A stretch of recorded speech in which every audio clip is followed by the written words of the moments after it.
lost. What do I do? It's not easy, no matter how old you are. If you're trying a new behavior and the peer pressure that's on you to keep the behavior you were so you can fit in, but you know what you're doing and you're not comfortable with, it's scary.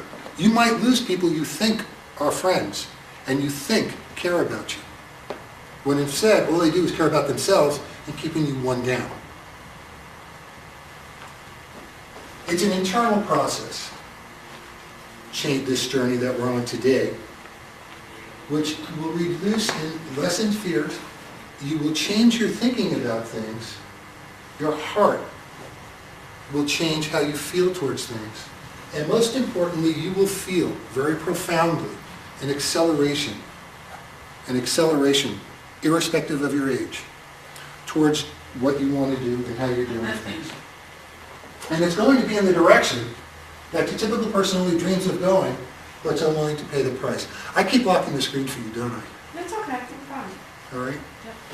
Any questions before I move on? I'm going to read this to you. Because this is what I changed this morning, and even Jody doesn't know about this. When you begin to look at something, you begin your journey. Whatever you seek becomes your destination. Much can be learned along the way.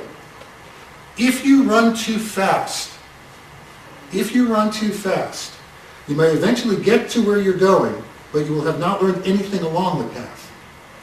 You may not even remember the route you took the next time you need to go to that same place. Though I traveled from across the sea, I have been atop of this barn for the last 40 years. Yet I'm still on my journey. A journey be completed in just one step or not end after 1,000 miles. It can require a moment or many years. Distance and time do not necessarily define your journey. The reason why I was struggling with this is I wrote this 15 years ago in a children's parable called The Weather Vane, which I still haven't completed. And the key thing about running too fast, so I had a client of mine I was working with. And this client was in a therapeutic environment with me. And everything about this client was destination oriented. Everything. This client drove fast. This client ran fast. This client, when it came to being sexual with her partner, her key thing was getting to her destination as fast as possible, getting it over, and moving on. It was all destination oriented. There was no journey. And what happens in those situations is you can get lost. You can get there, you have no idea how you got there. And the next time that situation comes up, you have no idea what you did to get to there. You're stuck. So, slow down sometimes.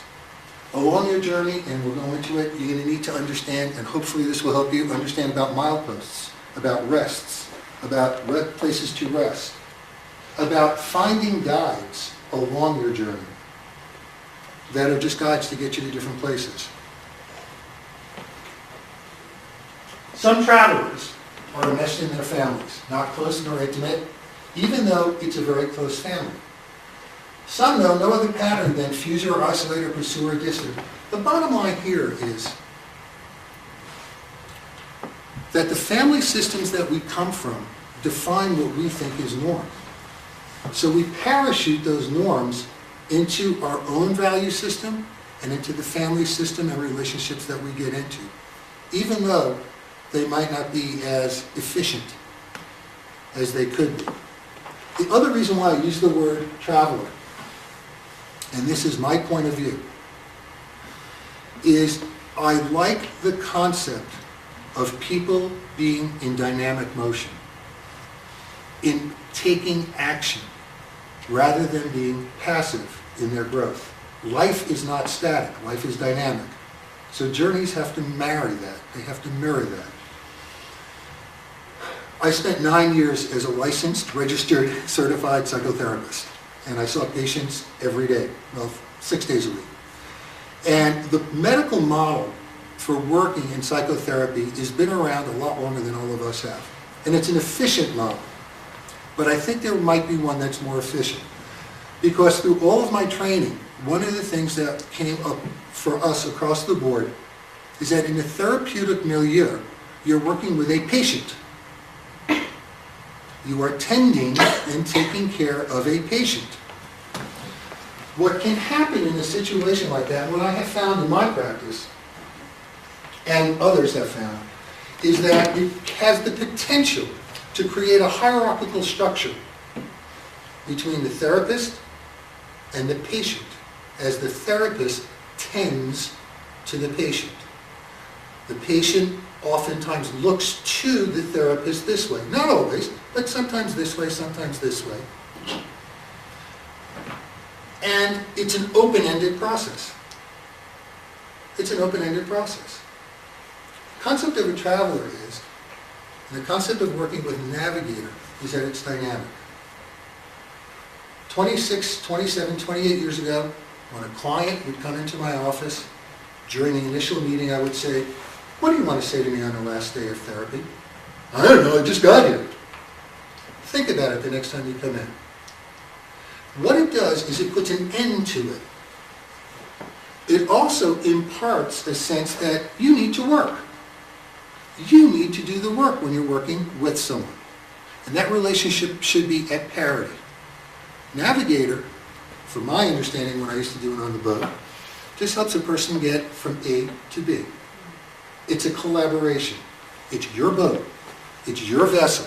You have the helm. You determine how fast your boat goes. All a Navigator does is say, "Hey, you might want to go over here and see. The water's a little calmer over here." "I'm not going there. I've been this way before." It's okay. It's your boat. I'm just suggesting. But either way, you've got to sail that boat. The boat doesn't stand still.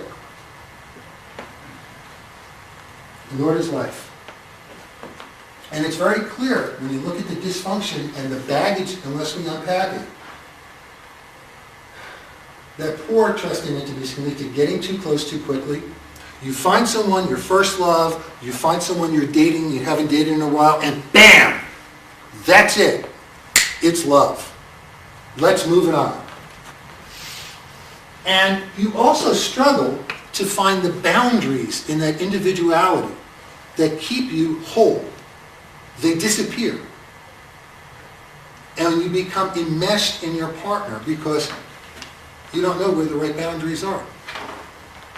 Lastly, and I've had ebbs and flows, and you're going to hear ebbs and flows as we go on, in my friendships and relationships, it's being poorly skilled as a friend. And rejecting self-disclosure, or even rejecting friendships, and those who have them. It keeps you from getting close. That's what the issue of not unpacking. Jung referred to these as archetypes, and I don't want to get into the Jungian theory of archetypes, but simplistically, it's the collectively inherited unconscious idea, patterns of thought, images that are present in all of us. Simplistically, and all of us in America have this. There is a sense of self, religion, relationships, work, family, and culture, that it's a genetic code. It comes from our family. It comes from our heritage. We react to that on an emotional and rational basis. And sometimes we confuse them. Imagine that. We even confuse when we're being totally emotional, and I'm screaming at Jody for absolutely no reason, but God darn it, I know I'm being rational. Of course I'm right. So we get confused between the emotional and the rational. And what it does is these create, before any work with a Navigator or any concept of changing the paradigm, an eternal map for the journey for trust and intimacy. Folks, you can always change your family. You can't change your family background. But make no mistake about it, you can change the way your family background impacts you. You really can. And there will be talking about it. Any questions before I move on about this concept, about unpacking before you go? Ask. Dig right in, challenge. You good? Ron, Yep. tell Bob the 5 words so he can do it before the next stage. Hey, Bob. On that front card, and thank you for coming. Under area 1, write down 5 words that describe you. Nobody's going to see it. Don't show it to Mary Ann. Don't show it to anybody. You're the only one's going to see those 5 words. Okay? And thanks for coming. I have a Go question. ahead. You can change the things that, you can't change your family background, but where you come from is your family background. You can change. Never mind, I'll come back to it later. Okay.